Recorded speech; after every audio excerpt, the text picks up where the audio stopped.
I wanted to take a few minutes today to talk a little bit about sort of a metaphor that I came across that I thought was really helpful for me thinking about um, sort of how we think together or don't think together.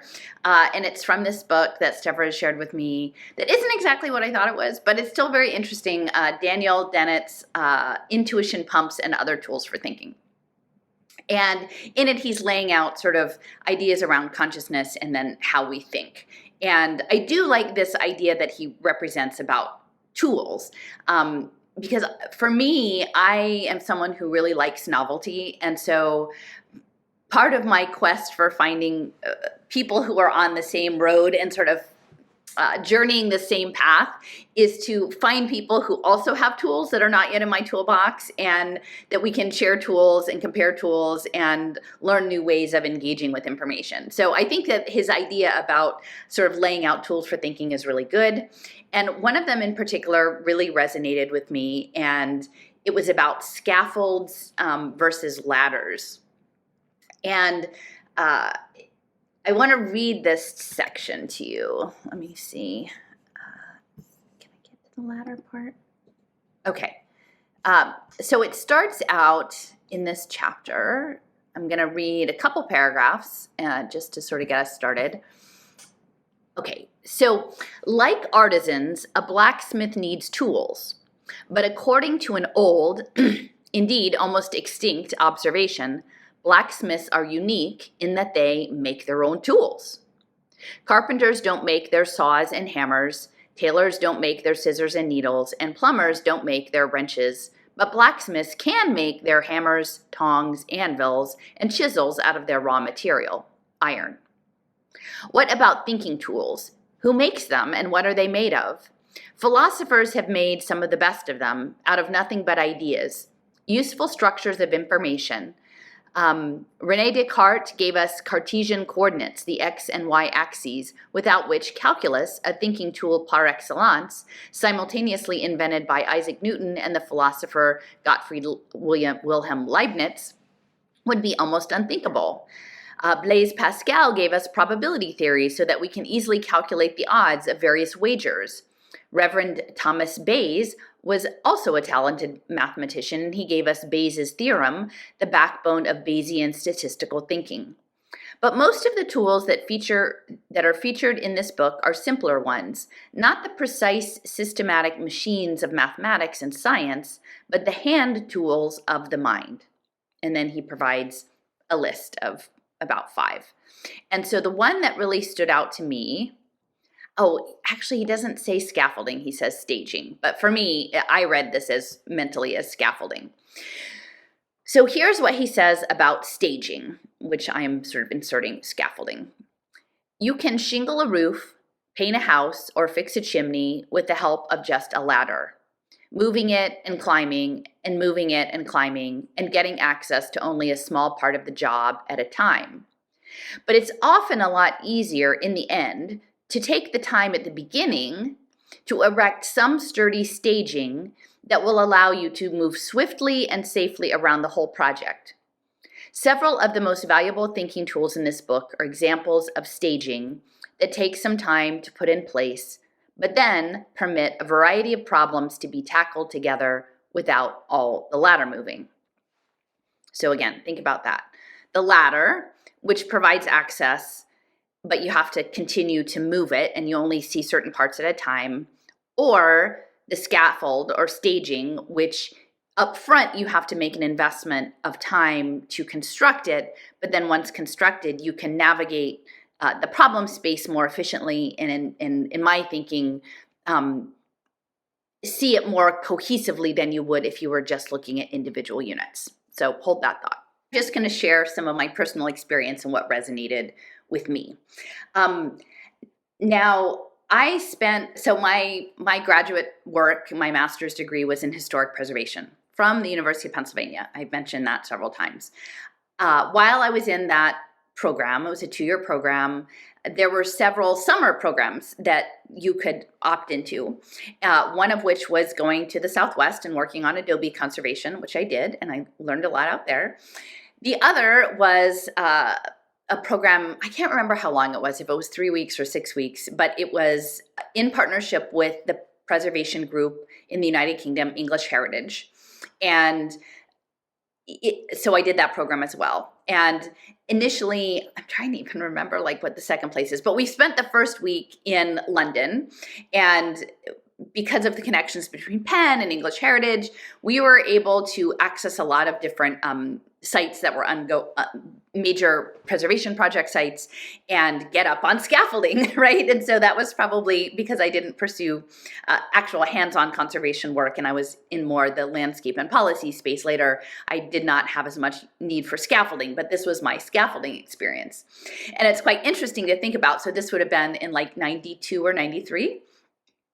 And it was at the very beginning of the Internet of Things, because one of the sites that we visited was the Albert Memorial, and it was this grand Victorian pile, like monument with stone and iron, and all the things were rusting out, and had all the bits and baubles that a Victorian giant monument would have, and they were tracking them with RFID chips and barcodes.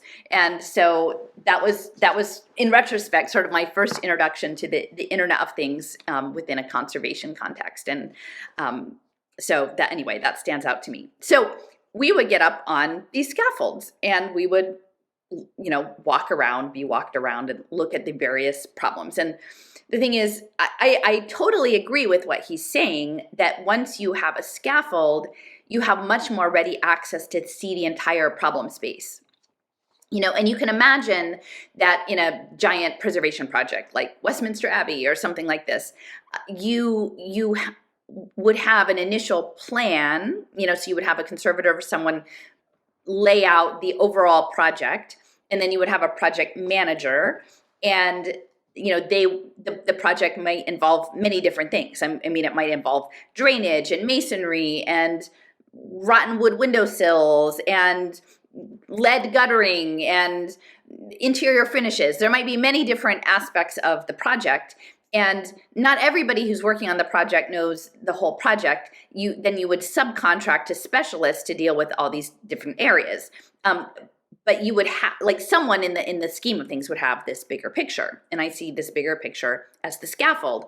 And the scaffold in itself, while maybe not totally accurate, it's almost like building a digital twin, because you encapsulate the structure within all of the rods and pipes and woods and ladders and with the little elevator going up. And so the encasement is kind of like a mirror, at least a mirror of the outline of the structure to provide that access.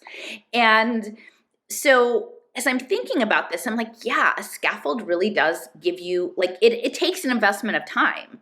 But within a given project, the project manager would know, a qualified manager, like, which is the most cost-effective way. Do you do the scaffold route, or is it just a little project and you do the ladder route? And what I've realized is that the maps that I've been making, both first in Little Sis and now in Kumu, were my scaffolds, right? And so I think I made a video a while back, like, I speak in maps, right? And that these maps are almost, to me, a language. It's a mind palace of ideas and concepts and individuals. And while I might not always be able to put my finger right on the particular name or the particular program, often I'll remember generally like where it is in which map, although that's getting harder because I'm having more and more maps. And I can go back and find it. So it's like a mind extension in my scaffolding, but it takes time. And I remember when I first started doing my Little Sis maps, because those are actually connected to a database on the back end. So you would have to make the database entries and then use the database and link it to the map view and drop the dot on. And making an entry in the database was time consuming, because often I would find it particularly an individual of interest, right? And I would go to their LinkedIn page. And especially now when people might have like 3 jobs concurrently, remote work, and they might have that job for 6 months and another job, like, it's speeding up. But LinkedIn, there would be a lot of jobs. And then many of those jobs, maybe they work at IBM, and IBM is already in the database, so I don't have to make that from scratch. But in a lot of these fintech, crypto, emerging tech spaces, social impact spaces, there were not already entries for that. So doing one LinkedIn on one database card might require me to do 15 additional database entries to link it all up. And it seemed excruciating at the time, but I persevered and I kept doing it. And then eventually, all the things started to interconnect for me, because once you really interrogate a certain problem space, similar names start coming up. And so that initial investment of time I made in building out the database paid off in making the ease of making future maps. And, I remember at the time, I think it was when I was sort of sitting with this idea of these blockchain social impact bonds in education, and realizing that big picture learning, which was in Rhode Island, which I had been focused on quite a bit, that they were launching into Australia, and that was going to likely be the route into blockchain impact bonds in Australia through education, which at the time I didn't realize was consciousness, collective consciousness. And I thought, oh man, right? Like, I've done all these maps for the United States, I've built all this infrastructure, and now I have to do international work, right? Like, I have to start doing Africa, and I have to start doing Australia. Like, how am I ever going to do that? But I picked back up and I started, sifting through and building that out. And I never got those other countries built out as much as I had the US, which is my home turf. And then eventually, the systems admins at the Little Sis, the Open Society backed Little Sis program, saw what I was up to, and I wasn't part of the anti-Republican team. I was off rogue doing my own, I was the Gaul doing my own thing on the own edge, and then they cut off my access to the Little Sis maps. But those maps are my scaffolds. And he is correct in that there is an upfront investment, and then you have to weigh the upfront investment versus the long-term payoff. And how I feel now is that, and I did that of my own free will, like, because at the time I felt that it was important, and it helped me come to my own understanding of what was happening outside the narratives that were being given on the surface, because I could see a layer deeper and see connections that weren't being discussed openly, and seeing what was being left out of the conversations, which, my experience has taught me that often it's what's left out of the conversations that's more interesting than what is actually being said. So you have to be able to look through for those in-between spaces. And so what I think now is I have this vast body of work, right? And it's not just my body of work, because my work influences the way I see the world. So it becomes more difficult socially, because not everybody has access to all those maps and all of this learning that's outside of what you get on the nightly news or the social media feeds. And so people have ladders, and they'll kind of come into my content with their ladder, and they'll sort of prop a ladder up and have a look around. But the look around that you get when you prop a ladder up isn't the same as inhabiting the entire scaffold. And I'm not saying this in judgment, it just isn't. It's a different dynamic. To prop the ladder up and peek in is a different dynamic than being more broadly on the scaffold. And applying this sort of, self-made thought tool, borrowed from this book, I'm thinking about the fact that, again, with the free energy principle, we live inside stories, we build our stories, we look for affirming information, and knowing that this period of the period of the lockdowns was very likely a global psychological signals intelligence operation, among other things, to sort of see how, like, by shutting the entire world down and pushing it all online, how the signals generated, how the stories emerged, and how these swarm intelligence and mimetics would flow through across time, 4D time. And in that, I will also add that in the Sustainable Development Goals, when I was doing that initial research, which from my reality tunnel, I see those goals as deeply tied to cybernetic infrastructure, computational sociology, that they were very interested in virtual reality empathy. Okay, so just keep that in mind. So essentially being able to inhabit somebody else's perspective. And that is something also that came up when I was researching Robert Bosnak, who is working in the virtual reality Asclepian healing caves, and this idea of guided dream work and embodied imagination. That part of the area that he was working in was almost like in a dream state, you could occupy different perspectives in the dream. So if in a dream there were 3 characters that you were encountering in a dream, you could sort of essentially have your consciousness come out of your body and look at that scene through the eyes of another character. And I can't remember what the name of that is. I don't think it's aeronautics or something like that. But it's essentially inhabiting the perspective on the scene from a different party. And when I was, was so frustrated with the thing about the book list is I felt like in some way, while the people who were asking probably didn't see it that way, that there's this pressure to want to easily access all of what a particular person might know. So if you could inhabit their perspective and have access to all of their scaffolding, all of their mind maps in real time, it's kind of like that. Isn't the Matrix a little bit like that, where he's supposed to learn how to fly a helicopter or whatever, like he downloads some process or whatever. Like there's this idea of having ready access to organized information without doing the work. And I'm not saying that in a judgy way. And there's part of me that I would love to kind of, on the one hand, have a mind meld with people so that we all share a similar curated list of information. Like we're all in the same working library, and we all have a full knowledge of all the books in the library, and we can start drawing interconnections between that. There's something, because it is isolating to live in this mind palace that I've made of all this information that most people don't have access to. Not because I don't want them to have it, but because I invested 10 years of my life to get there. And it's not realistic to think most people are going to invest 10 years of their life. And then by that point, like, I'll maybe be in the nursing home or something before people, and there'll be 10 more years of information to catch up on.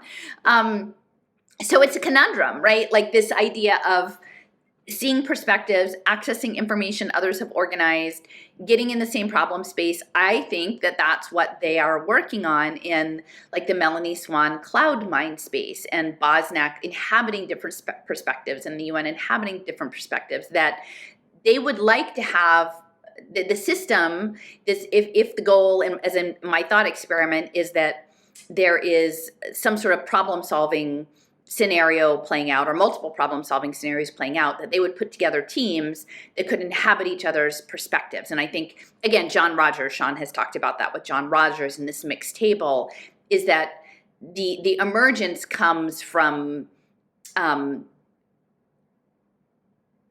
having maybe one set of information that you're used to looking at a certain way with a different view available, that you would see something, some emergent property that you wouldn't have seen otherwise. And so I think that this is part of the teaming.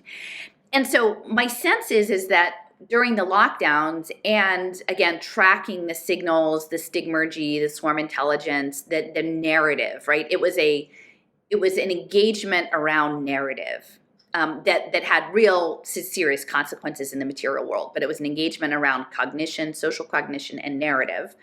That there were certain stories within the resistance space, like if you imagine a story being like, a cathedral that's under conservation,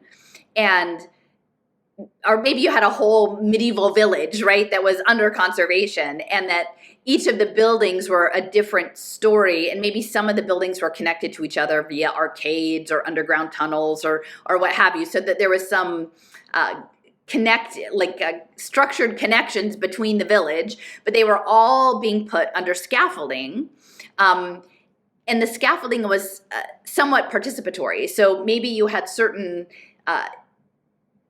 fields of influence, right, narrative influence, that were building out the larger pieces, like the bigger infrastructure. And then as people came into as a swarm intelligence space, like climbed up the ladder and started to get on this emerging scaffold, then they would be carrying boards and tightening screws and adding extra pipes. And they were like, well, we haven't gotten to that chimney yet. And then they would build that piece up. And so in those kind of villages, there would be maybe a lot of on-ramps for people to have ladders to get up onto that scaffolding and look at the problem space from that particular vantage point.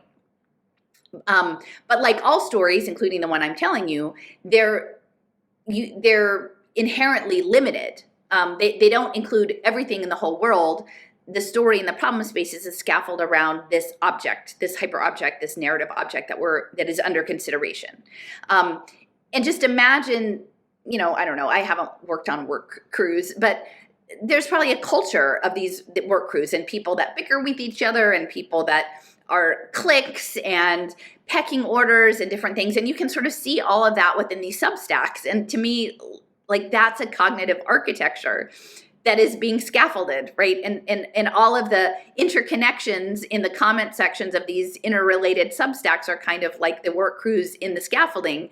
And so someone has kind of laid out, said, I have a project, we're gonna do this village, and here's a project manager for this building in this village, and whether that project manager is managing the financial freedom people or the health freedom people or the school choice people or whatever, there's all the different buildings, they're laying it, we're going to scaffold this, and they start scaffolding. They're like, we need help, carry those boards, do these things, and get the buckets and start and then you have a team, right? The team of whatever this scaffolded structure is. And in this, I feel like, not unlike the Little Sis, I never joined the Open Society, which I didn't know was an Open Society funded at the time. I should have looked that up. That's a life lesson. Always follow the money first before you get on the scaffold. But I had gotten on the scaffold of Little Sis and saw that they were doing activism teams in big cities to research the bad people, not like Big Brother. And those Big Brothers are usually Republicans, even though the problems that you're experiencing are in cities run by Democrats that have been run by Democrats for years and years. And for me, again, it's not Republican Democrat, but it was misdirecting the story. And then on the back end, they could look and see all the data that you were entering and figure out like if you were on the shared scaffold or not. And so I wasn't, and then I eventually got kicked off the scaffold. So I was prepared when the lockdown stuff started I had a different lived experience than most people. And so I was building my own scaffold, and unfortunately, I guess the structure that I was building it around, I initially thought it was the UN Sustainable Development Goals and impact investing, right? That's where I started.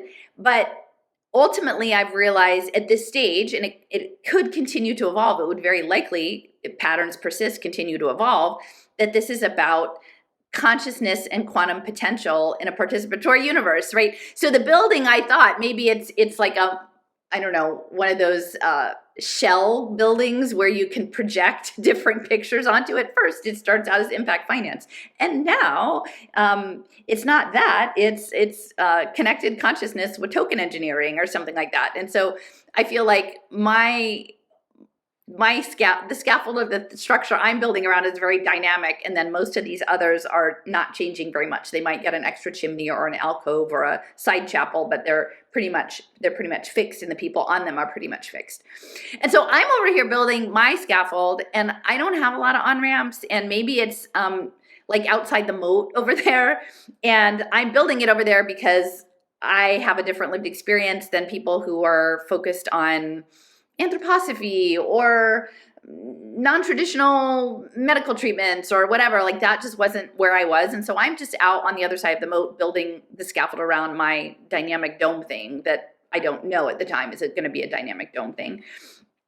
And so my scaffold is kind of fragmented, but it's supplemented by my conceptual scaffold, which are my maps. And so the things I'm saying here are only a fraction of what the knowledge I have gotten from my maps that inform my ways of thinking about things.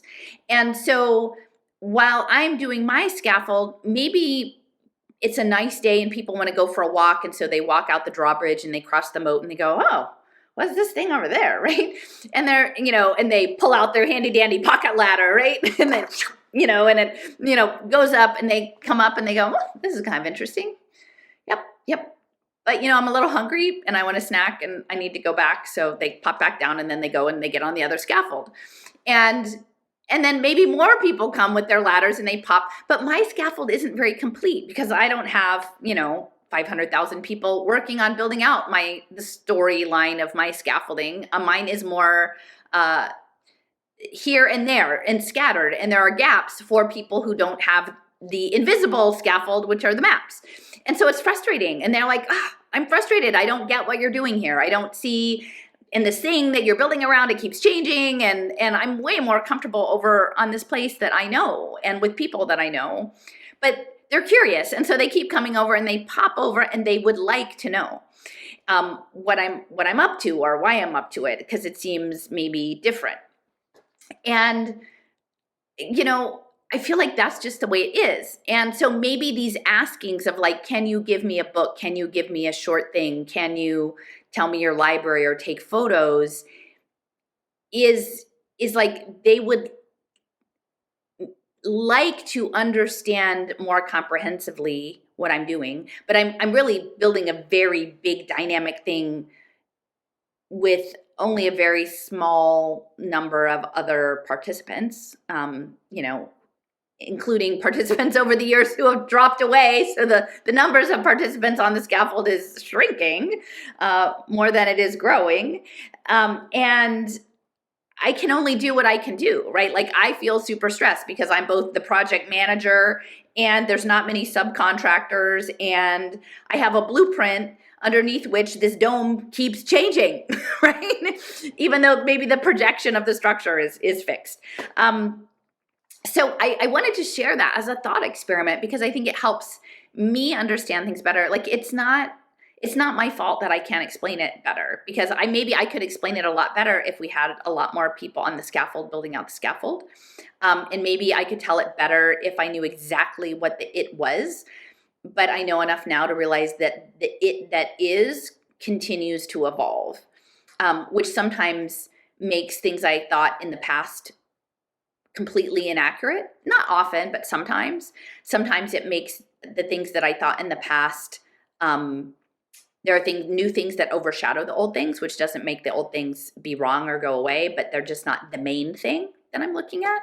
And so it's hard to build that scaffold around this dynamic structure and embrace the dynamic stuff because I think the signals, the patterns I'm seeing now is that this is about complexity and emergence. And so of course the thing that we're building, trying to build a scaffold around is complicated because that's the whole point. Or, for now it's the whole point. The elephant is complicated. It's complicated over here on this part of the elephant or in this part of the kingdom on the other side of the moat.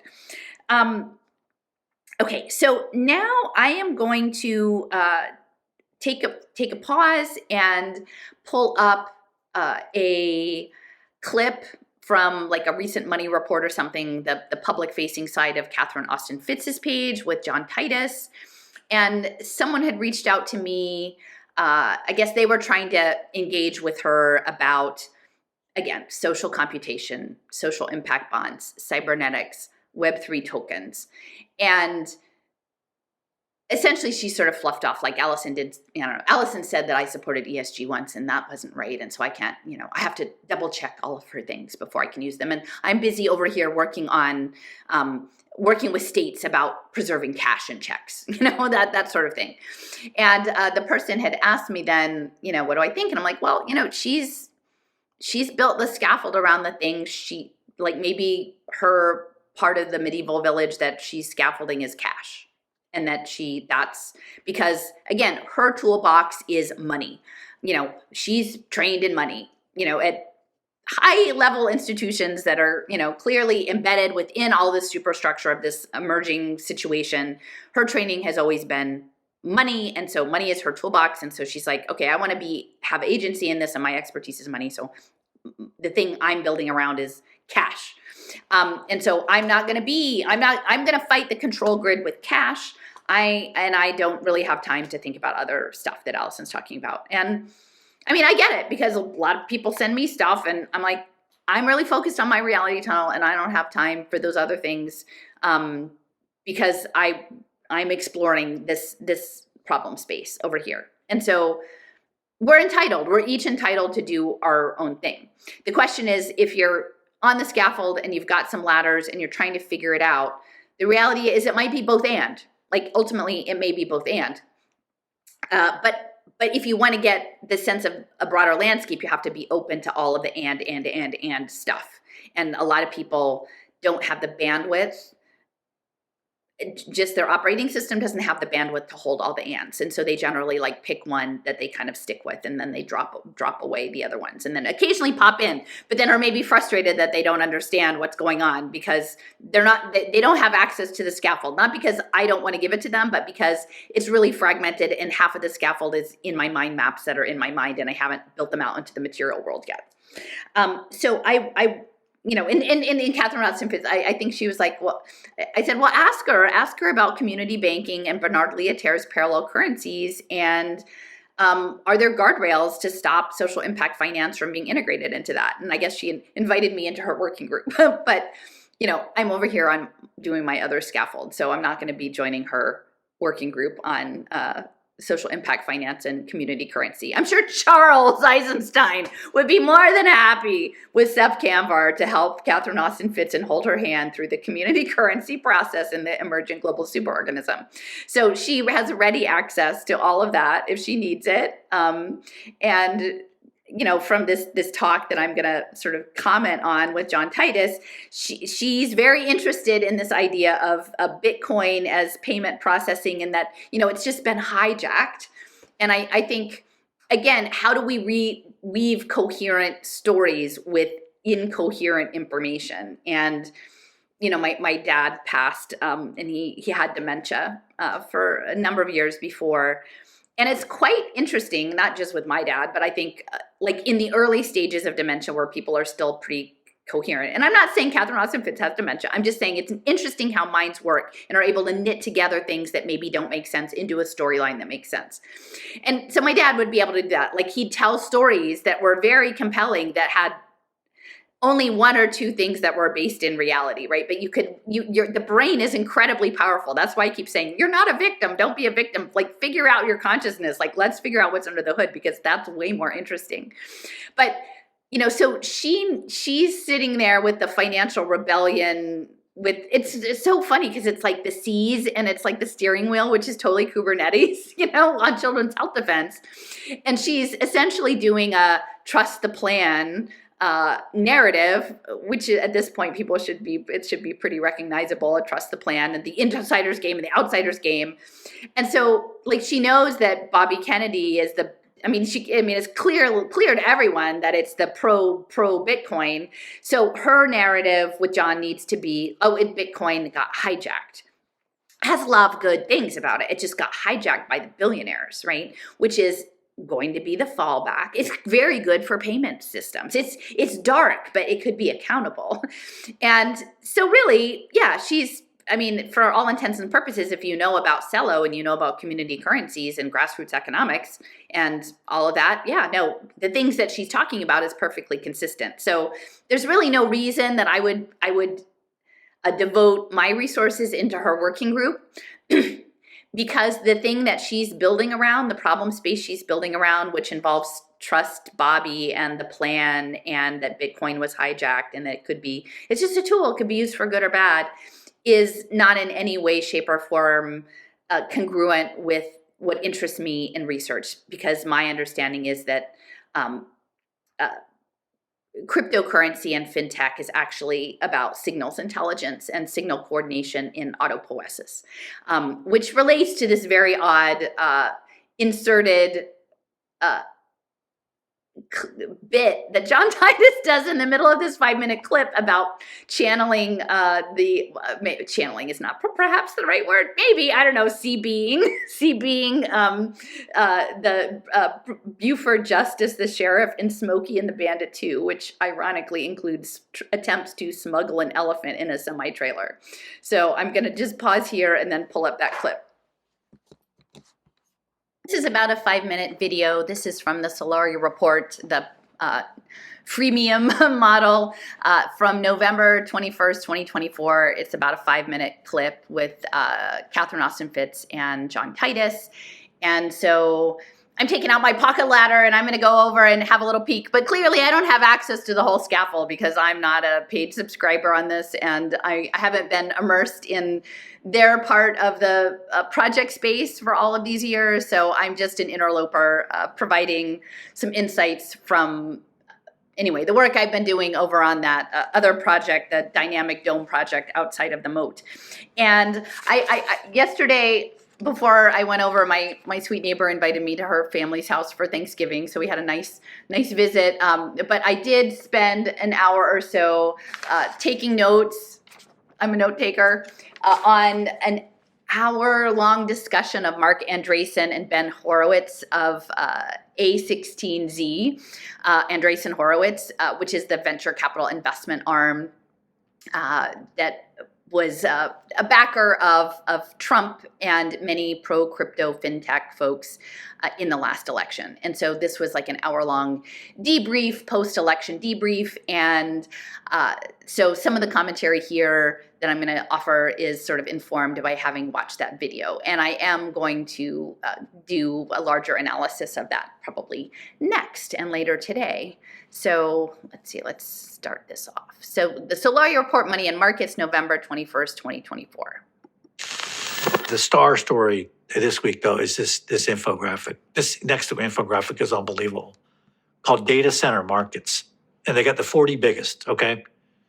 And then we're talking about electricity consumption in megawatts around the world. Okay, so let's just key in on the ones that are over 1,000 megawatts. Let's start in China. You got Beijing, Shanghai. I'm going to count Singapore and Tokyo. They're right around 1,000. Okay, so there's 4 over there. I'm going to count London and Amsterdam, both pushing 1,000. Atlanta, 1,000. Okay, and then look at the rest. Oregon, 1,600. Not even San Francisco Bay has 1,000. Oregon, 1,600. Columbus, Ohio, very interesting entry at 1,170. Chicago, around 1,002. Atlanta, I mentioned 1,000. But look at the whale here in the pond. Look at this, Virginia. Okay, so I'm going to pause for a second and offer my comments on this about the energy stuff. So it's interesting because in the Andreessen Horowitz talk, they actually did talk about the bottlenecks in terms of the emerging technologies. And in the past, and I guess ongoing, the bottleneck was around the silicon chip markets and Taiwan, and them grousing that the Biden administration was dragging their feet and not releasing the money to Intel to build up the domestic chip markets. But then they're also talking about like data bottlenecks and then energy markets. And they said the important thing about the energy markets is that it does dovetail with the development of AI, which it seems to be what they're indicating here. They're talking about AI increasing the energy demand worldwide. And so these, of course, the solution that is planned by the fintech space is next-gen nuclear. And that is portable nuclear, and that is going to be, I mean, essentially it's these thorium reactors, and I've been talking about this, I've talked about it on a couple other interviews I did with Lynn and Jason on Andreessen Horowitz.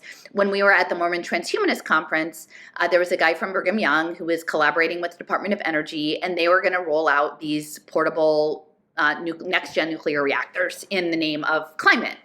And you can see how this would be very much in alignment with Bobby's, position when he was a presidential candidate. And Andreessen keeps saying, well, Nixon wanted 1,000 nuclear reactors and he didn't get them. And then he set up the Nuclear Regulatory Commission that stymied all of his efforts. But now we're in a position to do this, right? We need to do this for the AI economy, is to have these new sources of energy, and framing it as, clean energy, nuclear. And so this will go along with climate change, Bobby.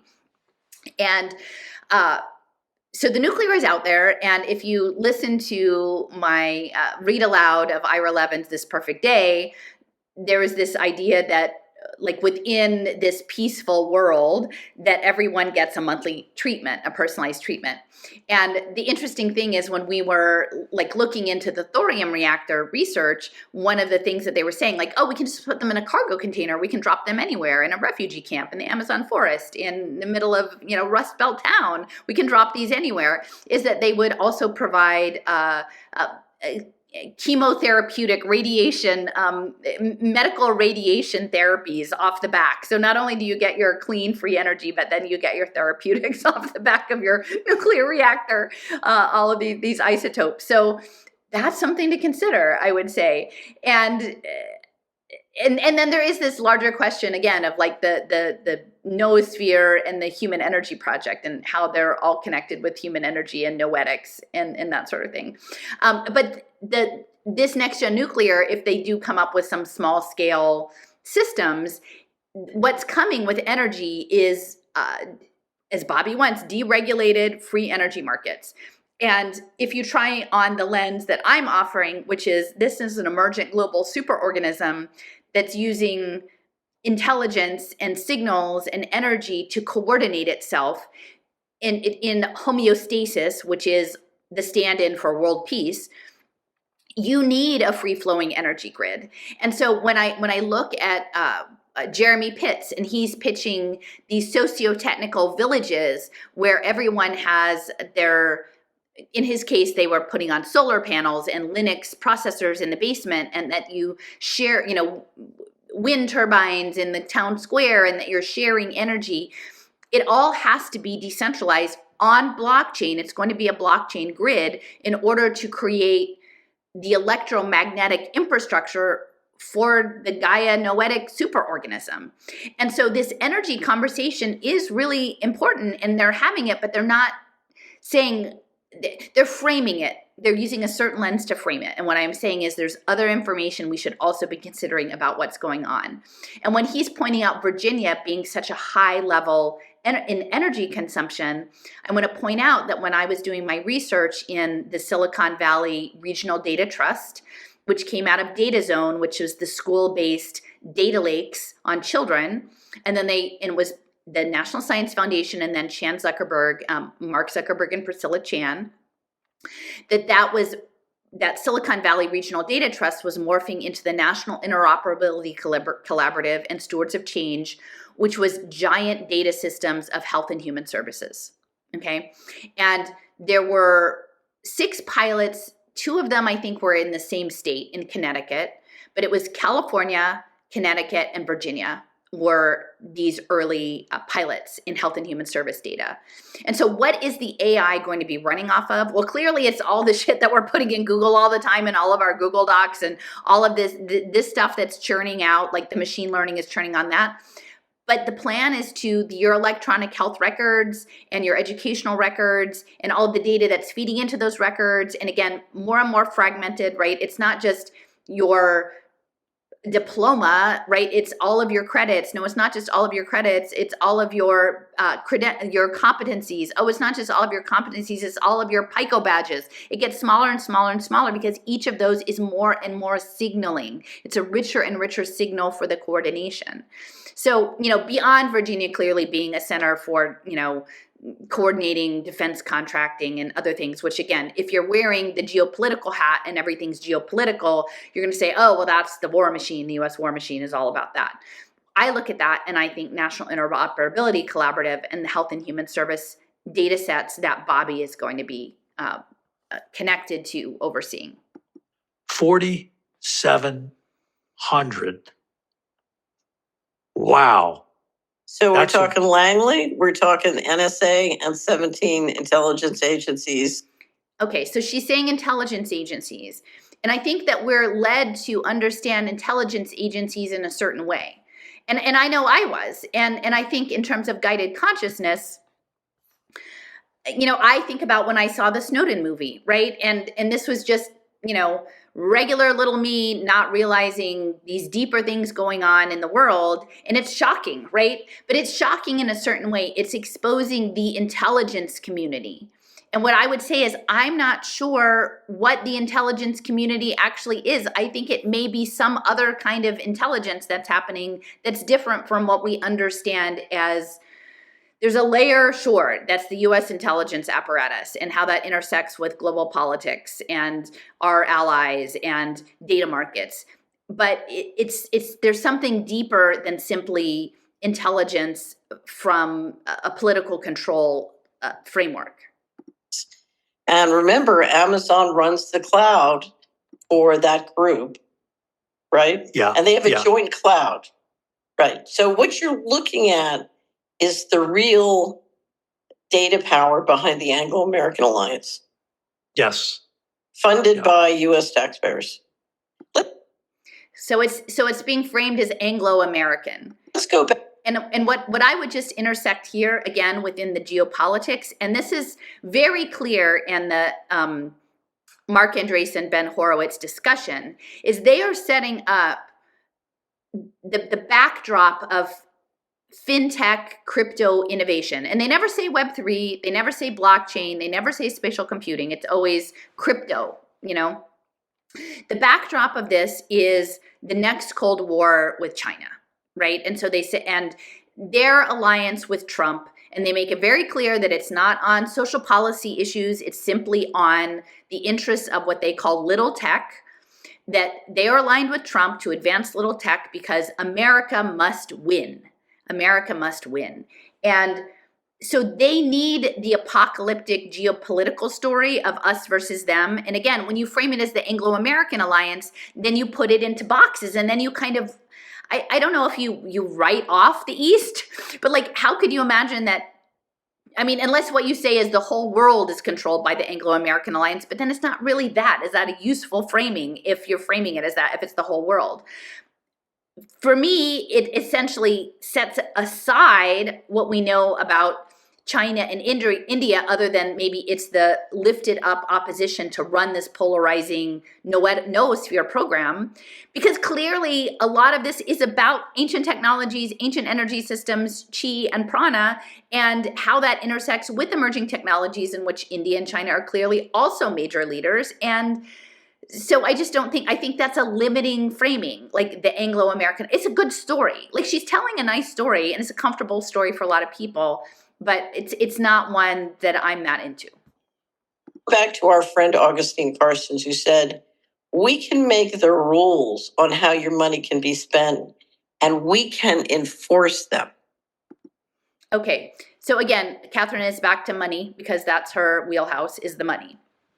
And this is, again, framed within this idea maybe that you're punitive. This is a punitive situation. And I'm not saying it's not meant to be at all punitive, but it's like, they're gonna starve you out. Like, and I was there before. Like, I was in the punitive space, and I do still think that there's some resonance with like Indian reservations and scrip and credit, or the company town and mining. There is aspects of that for sure.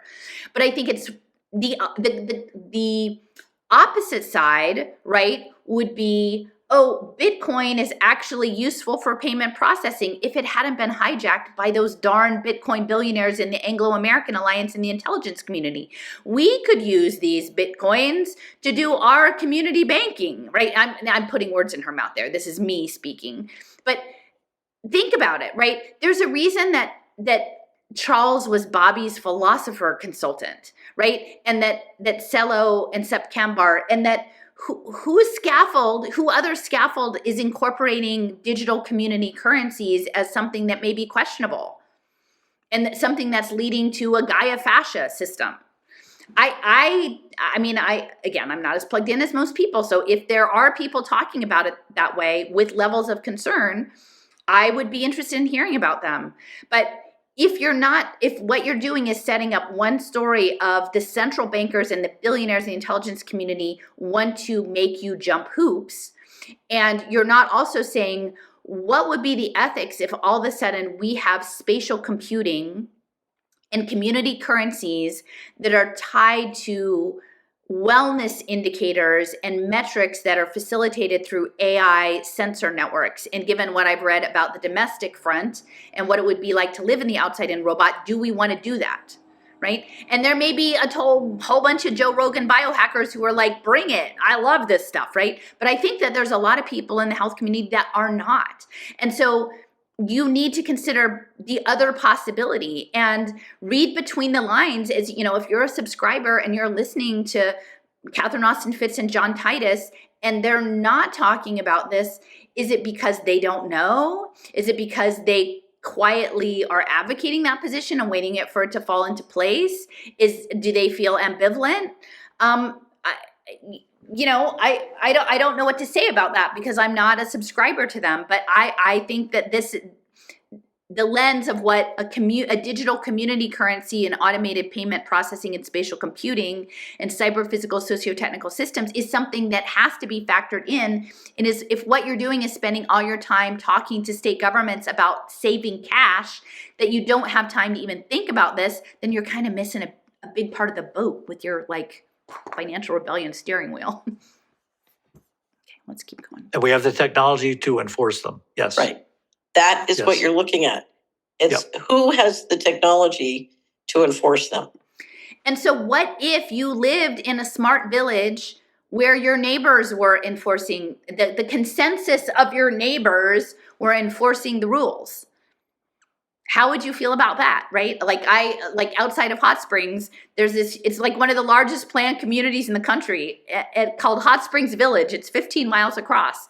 It's run by a homeowners association. And again, there's a lot of politics in these homeowners associations, but would you want your HOA to be connected to a DAO, to be connected to your thermostat and your coffee maker and run your life? Because it's not just that. You could totally say it's that has nothing to do with the intelligence community. It could be grassroots. It could be local. Would you be okay with that? These are the things we have to talk about before the stuff unfolds, because based on the conversations, the notes that I took with Mark Andreessen and Ben Horowitz, they're ready. They got Trump in there and FinTech is ready to go. They're going to pump out the products and they're not going to just talk about while up front, they're only talking about FinTech and crypto as money. Behind the scenes, it's all smart everything. Smart and participatory. State legislators inundated with emails proposing the Bitcoin Strategic Reserve. No. Okay? God help us. Hold on to your pants. Hold on to your pants. The Strategic Bitcoin Reserve is a major buying program at both the federal government and state level to buy using taxpayers' money and taxpayer borrowed money, so our retirement savings, to start major buying programs of Bitcoin, okay? Okay. And to help the finances of the federal government and the state governments by them stockpiling Bitcoin on their balance sheet as a reserve asset. Okay. So here's where Catherine's story focuses on the Bitcoin billionaires, right? And again, with the Anglo-American Alliance and the intelligence community. And it's like it would be really good for a movie. My stuff would not be good for a movie, but her stuff would be good for an action thriller. And so what I'm saying is, if you understand this, if you try on the lens that I present, and again, you might think it's bunk, and that's fine. I am exerting my right to present an alternate viewpoint.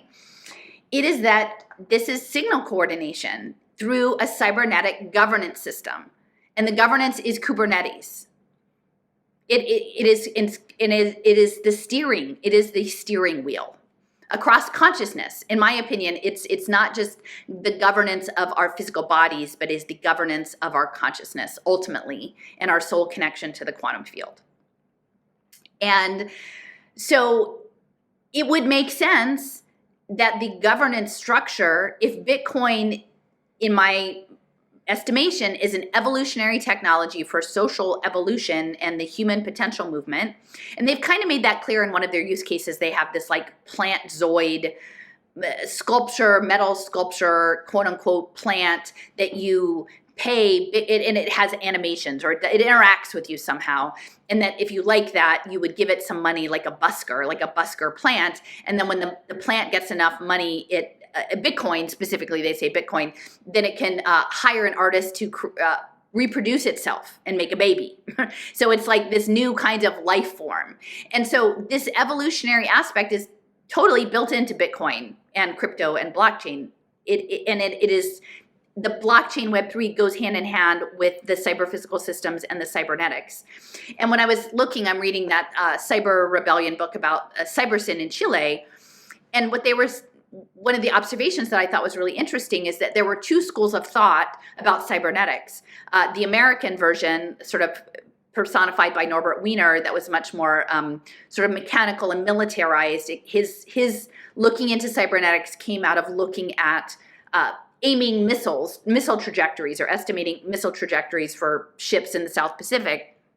The British version that hatched Stafford Beer, and who was the advisor to the CyberSyn project, they were way more interested in consciousness and the body and neurons and psychiatry, right?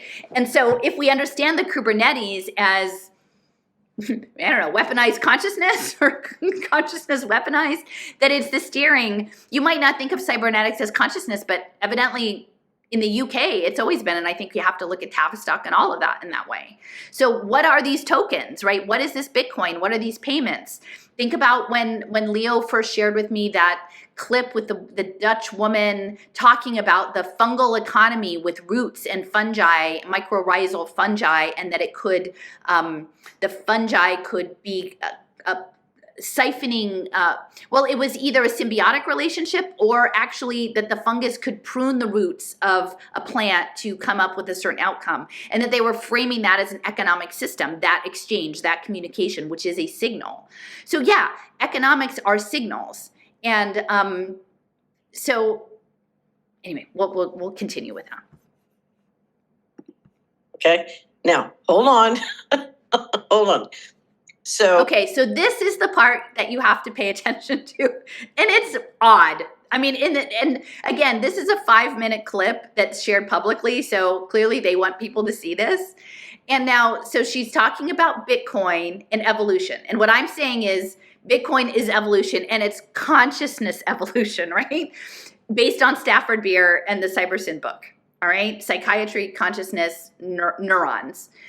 What I have been laying out from, again, my place on the elephant, which is ironic because the movie he references, Smokey and the Bandit 2, evidently the first Smokey and the Bandit with Burt Reynolds and Sally Fields was about smuggling Coors beer from Colorado to Atlanta, I think. But the second one was about smuggling an elephant in a semi-trailer. So this is kind of fascinating, since like lately I've been talking a lot about my place on the elephant. And it's the sequel to, and it's on the logo, it's represented as 2 lines, so it's like a twin, or maybe even a portal. And we've got Smokey. So Smokey links back to my previous talk on where I touch on nicotinic acetylcholine receptors, and nicotine being part of regulation of learning, including subconscious learning and dream state learning and learning integration. And so we've got smoke, and then the smoke rings that Steffers had talked about. And the sheriff's name is Buford T, like Tau Cross, Buford T. Justice, because this justice system, this cybernetic Web3 infrastructure, is supposedly, again, peace and justice. The MacArthur Foundation has a whole like peace and justice initiative. So it's this cybernetic infrastructure of justice. And then the Buford part is Bob Buford was a cable TV mogul in Texas who worked very closely with Peter Drucker on the 1980s Christian megachurch movement that's going to be running a lot of the social impact stuff. And I'll pull up the picture, the clip. I'll run the clip from the movie, and we can watch it. But the badge on the sheriff in this exchange where he does this meditation trick is a 7-pointed star, the sheriff's badge, not a 6-pointed star. I had assumed it was 6 points. It's actually 7. And so it's called a heptagram, and there's a lot of different symbolic meanings behind the heptagram, and I'll leave it up to you to look at those and see which you think is most appropriate. But on the other side of his uniform, he has an iron cross, which is really weird. There's an iron cross there. And so when I'm talking about the psychic and computer, what are the key pieces? It's two-phase astral projection out of body, right? So it's non-local consciousness into the field. And how are people getting there? Well, some of them are getting there with substances, right? Some of them are getting there with extreme sports or kinky sex. That's the stuff they talk about in Stealing Fire. But the main way of getting there is in mindful meditation, okay? Mindful meditation. I've also said that I think that whatever this collective entrainment processing system, it relies deeply on the heart field and the torus as a 4D information processor. So again, the torus field that is around our body electromagnetically. And I think Bitcoin is electromagnetism. I mean, they literally started the whole talk with electricity, right? They were talking about electricity and now they morph into Bitcoin and then this weird segue into meditation, right? And then he says, I have to meditate, and he's moving his arms. Now, I'm not a great meditator, but I've been in spaces lately where people meditate and they tend to they're not moving. They're generally, like, unless it's a kirtan meditation with music, you maybe have your hands still like this or something like that, but you're not doing this when you meditate. That is making a torus field. This is a torus field, right? And so he says he has a heart condition. And again, the heart, an entrainment of the heart through wearable devices and mindfulness and phones and all of these other things, I think is how this system is going to run. Now, the other thing that Sean has brought to my attention in the past is information about Cleve Baxter, who was with the FBI working in polygraphs, but then became very interested in plants and plant communication.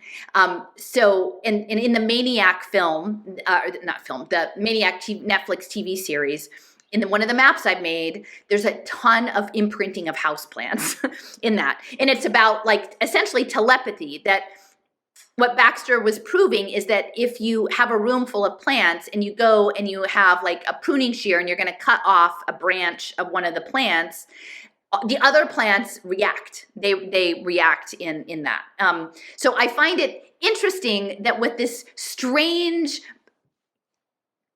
interlude, channeling Smokey and the Bandit, part 2, with Burt Reynolds, which is interesting because the blog post I include talks a lot about Sufi mystics, and Joshua Reynolds was part of the Reynolds family, nicotine acetylcholine receptors, and he was also a Sufi that ran an outfit outside of Albuquerque, and the guy who is the head of that Sufi school opened up the climate change conference in Brazil, all those at the beginning. So there's a Sufi connection to all of this as well. So anyway, the Trinity, the T, you've got the 3 windows, the soul connection. Anyway, and he's got a shirt that's black, but it's got a little bit of white on the inside. So he's got, again, the black dot, and she's talking about Bitcoin being dark, a dark thing. But again, the touch of white, the little dot of white. And then behind Catherine Austin Fitts, I'll just point out, she's got a whole big magenta orchid thing going on. And everything lately is all about human flourishing, human flourishing, human flourishing. And if we were to go one step further, and again, many people have blazers that are these little houndstooth blazers, but her blazer definitely, and her scarf actually, at different scales affect, to me, reflect lattice. Sort of different levels of lattice work and crystal lattice. So, okay, so let's see what John Titus, this Joker, has going on with his impersonation of Jackie Gleason in Smokey and the Bandit 2. Oh, so I feel like I'm Jackie Gleason and Smokey and the Bandit 2. So here he actually has to tell people what he's doing, because most people, Smokey and the Bandit, I'm of a certain age. I think I was too little to see at the time. But the thing is, Smokey and the Bandit popularized CB radio communication. So it's a radio signal. This is steganography, in my opinion. This is because I can't account for it any other way. But he has to do it because, like, if you're a 30-year-old person, you probably have no idea maybe even what Smokey and the Bandit is. So in the middle of his meditation, he's going to take a break and, like, narrate it for you. to Sheriff Buford T. Justice, I have a heart condition, I need to meditate. Okay, so let me describe the Okay, so she doesn't really even react to this, all right? This is an imprint. And it's not even one of those subtle TV imprints where like they slide it in the ads behind those subliminal messages and that you don't notice. This would be just something you would be like, and then keep going. So Catherine keeps going. the problem of the Bitcoin billionaires. So the Bitcoin billionaire problem, right? So the problem with Bitcoin isn't that it's a global signal coordinating system, which maybe she thinks would be fine. The problem is that the billionaires are running it. If the billionaires weren't running it and the little people were running it at the grassroots, like Will Ruddick's grassroots economics and Charles Eisenstein, if we could run it for sacred economics, maybe it would be okay. I'm putting words in her mouth, but just think about that. if you're a Bitcoin billionaire, you're in a dark market. And Dark, like John's shirt. And what happened to Bitcoin? Bitcoin started out as a global payment system that, if it had gotten widely adopted, would have a lot of utility. Yeah. Okay, so Bitcoin as a global payment system that, if widely adopted, would have a lot of utility. Does that sound like the noosphere? That sounds like the noosphere. I mean, there's a lot of good stuff about Bitcoin. Right. And that's for Bobby. There's a lot of good stuff. That's his cover, right? There's an inside game and an outside game. Trust the plan, folks. Trust the plan. However, it got hijacked. We'll talk about it when we get to the Solari section. Yeah. It got hijacked and instead converted into something that had very high transaction fees, was very illiquid, but was great for pumping and dumping. Okay, so she's framing the bad part about Bitcoin as being about essentially economic aggrandizement of billionaires, right? Using pump and dump to concentrate money in the hands of a few people.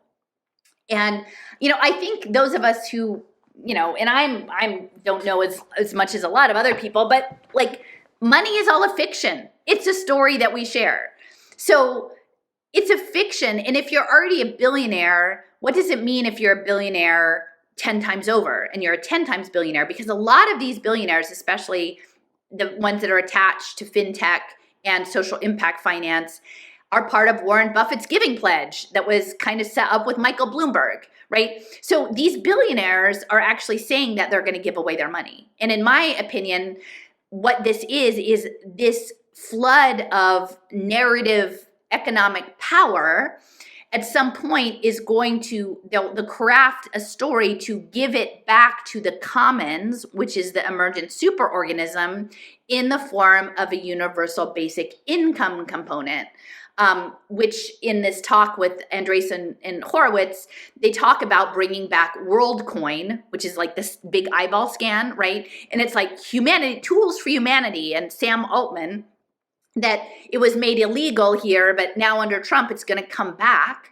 And that all of the reserves in the giving pledge of giving this money away will be used for the UBI, but will be guided in an evolutionary process by this cybernetic infrastructure, the outside-in robot, which again, if you haven't listened to this short story, The Domestic Front, about the depressive guy and his somewhat fraught relationship with his smart appliances, you should listen to it, because I think, literature is important. It gives us a window into things we might not otherwise think about. And so they need to set this thing up as being about economic power and wealth. But if you're a billionaire, you're already at the top of the pecking order. It's kind of like they don't need more money and power. What they need is to have the coordinated signaling, right? And so this storyline and the FTX, all of it was set up to say, do you see the bad guys, those bad fintech billionaires? It's not the tool, it's how you use it. And we can use this tool of electromagnetic frequency, and we can use it to make human flourishing. Like, look at that orchid. We'll do magenta human flourishing and we'll make it great. But the question is, are you a Joe Rogan biohacker, altered consciousness person who is totally in line with that? Or somebody who's at, a Christian megachurch doing works with badges and tokens and putting refugees in tiny houses to label AI photographs for AI or stuff. Like, are you a person who's going to live in a story that makes that okay? Or are you going to be outside the moat and be like, no, man, that's not okay. Like, living out here outside the moat might not be the most comfortable thing, but that's not what I want. But those conversations cannot be had as long as our consciousness continues to be ingrained on the side of the elephant that is about money and power and old geopolitics and old intrigues. Because this thing that we're dealing with may be a very old intrigue, but the mechanisms to get there are new. So I'm not telling you what the right answer is, but I'm telling you, you need to get out your ladder and go look around on some other scaffolds. Because if you stay on the Solari scaffold, your view is only going to be of one part of the project. If you want to run the price up, if you want to run a pump and then a dump, it was completely. Now, and I will say too, this pump and dump part, if you look at what Joseph has been writing about in October and November, quantum realism and consciousness, it's waveforms. It's a waveform. Consciousness and material reality, all of it is resonant waveforms. And that's where the participatory universe comes in. It's about us interacting with the field and wave collapse, individually and collectively. And I think that's what the Bitcoin is about, what crypto, maybe not strictly just Bitcoin, but the cybernetic Web3 infrastructure, the electromagnetism, is about manipulating the waves. So when she's here, and I'm not saying she even knows she's doing it, but what I see when she's saying pump and dump, this is the story, pump and dump, that's a wave. That is physics. That is collective consciousness. That's the sea of consciousness that we're navigating and that we should pay attention to how things are presented. Engineered to not be a payment system, but to be a pump and dump tool. Yes. So she's for Bitcoin as a payment system. And one of the things I'll mention in the interview with Andreessen, this chat between Andreessen and Horowitz, what they were saying is part of the problem they had with the Biden administration squelching the fintech markets and the venture capital markets in little tech is that other countries were getting ahead on machine-to-machine payment systems that was limiting AI expansion. And that machine-to-machine payment system is exactly what we're talking about with Ocean Protocol and SingularityNet and Ben Gersel and Charles Hoskinson and Trent McConaughey.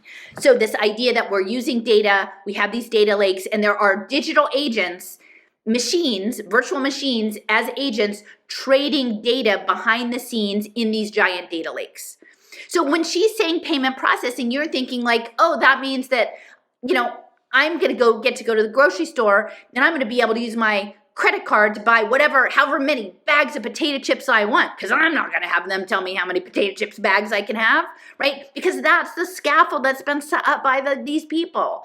They're not going to be talking about the other stuff. So, okay, keep going. Okay. And that's working, and it's really working because now BlackRock and Wall Street are in there to help pump and dump it. You got it again, pump and dump it, right? Is this really about pumping and dumping and making a few people 10 times more rich, a few rich people 10 times more richer than it is? Or is it something else? Okay, and you've also set up a mechanism at the Department of Justice with Coinbase and the U.S. Marshals to seize it. Okay. Now, so we have a very dark market. It has very little disclosure. Gensler's been trying to. So it's a dark market with not enough disclosure. Again, that's the FTX angle, right? That was a broken on purpose to create the use case for the bad crypto people. And now we're going to do the good version. And it's very important that the FTX was embedded within effective altruism, because they will be able to say, well, yeah, they had some good ideas there, but they were rogue. They weren't well regulated, but they were doing it because they wanted to enhance humanity. They wanted to do it for the common good, like Tools for Humanity, the World Coin. They wanted to do it for the right reasons, but they just did it the wrong way. But if we had it more open and accountable, which is what the blockchain stuff does, and transparent, then maybe it would be workable. But again, I would say, do we want to live in the outside-in robot? and who's programming it at the end? What are the key performance indicators and who's deciding what those are? And even if they were collectively decided by your homeowners association, would you want to do that? Among other things, to change that. So it has very little disclosure, very little regulation, but it's highly illiquid. So if you're the Bitcoin billionaires and you bought it a penny, and the liquid part also has to do with flow state. And you want to sell at 100,000, per Bitcoin, you have huge capital gains taxes, problem number one.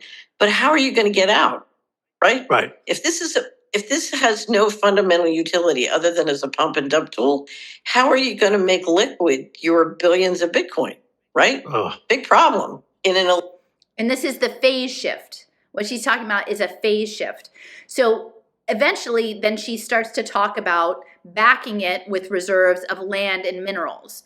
Now, this is interesting to me, and this is food for thought on my end because I hadn't really considered this angle. But there's a huge push, and I've talked before about the Harburg Georgism, and this idea of new forms of property ownership and having shares in property that is not fully collectivist and is not fully private. These hybrid systems of ownership, which I believe are linked to Andreessen, Horowitz, and Adam Newman, and these flow, that you wouldn't own it, but you might have a stake in it, an equity stake based on behavioral tokens. And so this shift to smart cities with new forms of ownership that are digitally enabled could relate to what she's saying here about the government backing digital resources, Bitcoins or whatever, with land and resources. But it's not because they're going to necessarily, it will open the door not to punitive kick you off your land, but you will be embedded within the electromagnetic frequency cybernetic Gaiaopolis heart-run smart city run on community wellness tokens because you have a stake in it. And so even electrically, you are entrained to the built environment on land that is part of some of this new public-private partnership system. And I can see that, and Catherine Austin Fitch should be able to entertain that idea because she does know something about these opportunity zones. But again, her toolbox is pretty old-fashioned, and she was trained in the system. So she might not be able to make this leap to Georgism, but this is where it's going in the name not of the billionaire class wants to step on your neck, which is what she's entrained to now, but is the billionaire class has created a liquidity pool that will start a game board of human potential evolution linked to psychokinesis, right? And that's what I'm putting out for consideration is, to me, it looks much more likely that these billionaire classes and the liquid assets that may have a claim on government land and resources are a shift of P3s and this new form of collectivism based on eusocial insects. A liquid market. The one way that I can think of that you can do it is to announce a long-term buying program by government. Oh, I'm realizing it looks like her scarf is horses.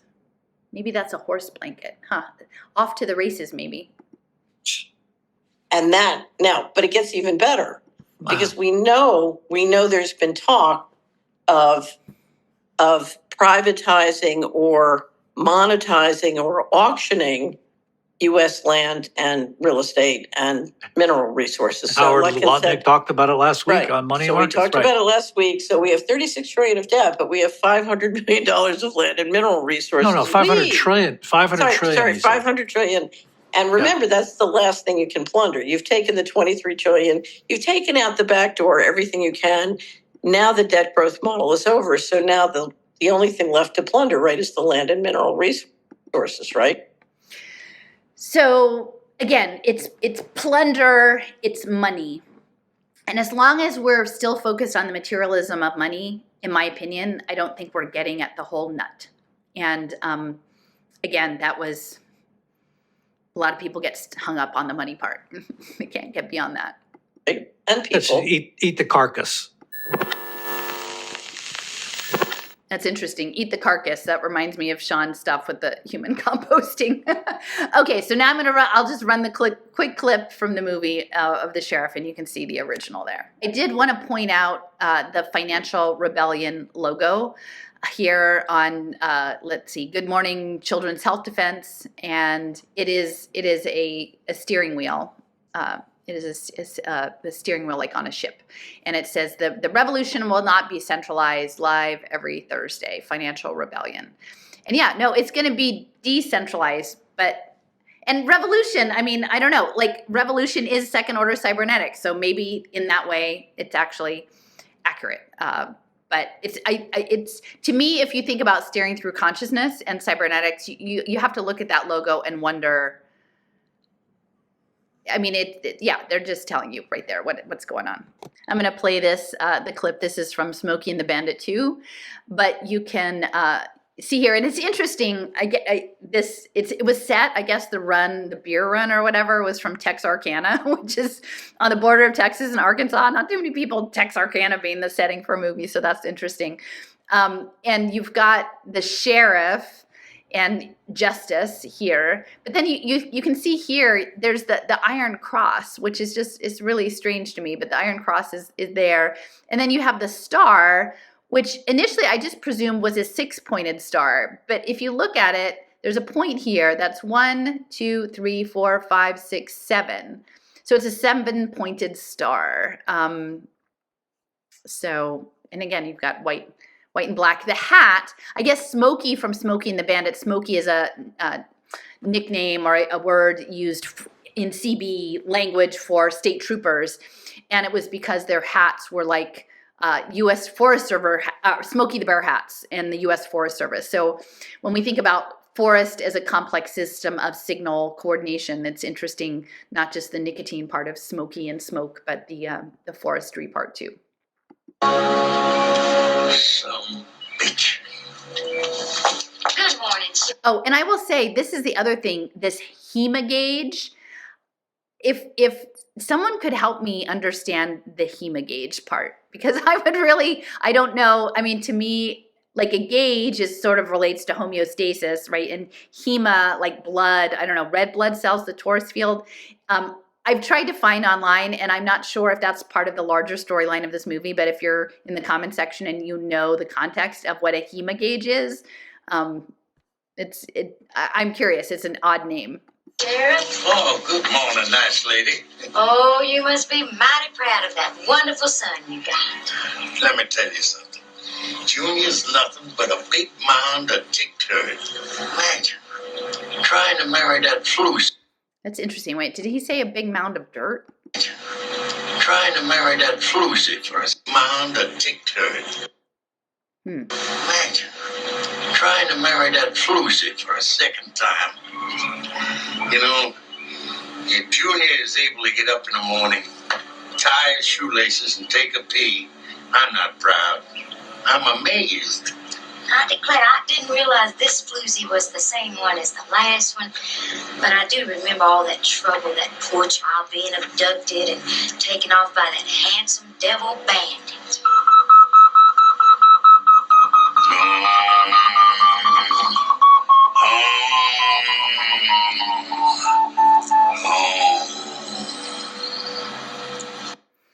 Now, this is the other funny thing is that Buford and Bob Buford, for a while, I actually thought that the character in Snow Crash, Neil Stephenson's novel that introduced the idea of the metaverse, that there was a cable TV mogul in Texas who was really interested in ancient archaeology and Sumeria, and he had a Baptist Bible college. And so he would use these digs to go get ancient knowledge, which kind of intersects with my most recent blog post about sort of Islamic magical practices. And so in the story, he was able to actually, it also involved a lot of refugees, which is something I know is sort of a big deal in Texas, floating around on rafts, which is, again, could be consciousness. And there were these antenna heads, which were people who literally had antennas sticking out of their heads. And so these, he was able to control these antenna heads remotely. And so when I'm looking at that, I feel like, wow, that looks a lot like, if I'm trying to remember the name of that character in the Metaverse book, but I'm like, I read the book and I said, this has got to be channeling Bob Buford, the story, the cable TV mogul working with Peter Drucker. And then you've got this Buford, the sheriff, who's also seeming to be remote controlled for some sort of meditation. You know, and again, in the clip, he doesn't say, I have a heart condition or I need to do this meditation for this. So I don't know if that's said somewhere else. I couldn't find any other clips of him doing this motion in other parts of the movie. So I don't know where John Titus got the heart condition part. Maybe it is in some other part of the movie, or the first Smokey and the Bandit movie. But anyway, I just found that whole exchange, like I said, there are many pieces to this puzzle. It's all pretty fascinating. You know, I'm not judging if the scaffold that you're on is around cash and money. You do you, but just please don't inbox me with stuff like excited things about the analysis of Bitcoin, because I've been doing this a long time and I have my own lens, and I'm not trying to like say that I can't learn new things. I'm always excited to learn new things, but it's like when people are telling a totally different story with the pieces that I've laid out, and there's not really a compelling reason behind it, I get kind of exhausted. So anyway, use your ladders well, choose your scaffolds carefully, and beware of heart or consciousness entrainment, even if it comes to you via peddlers of alternative health wellness. I would say it's not your tool. All right, bye.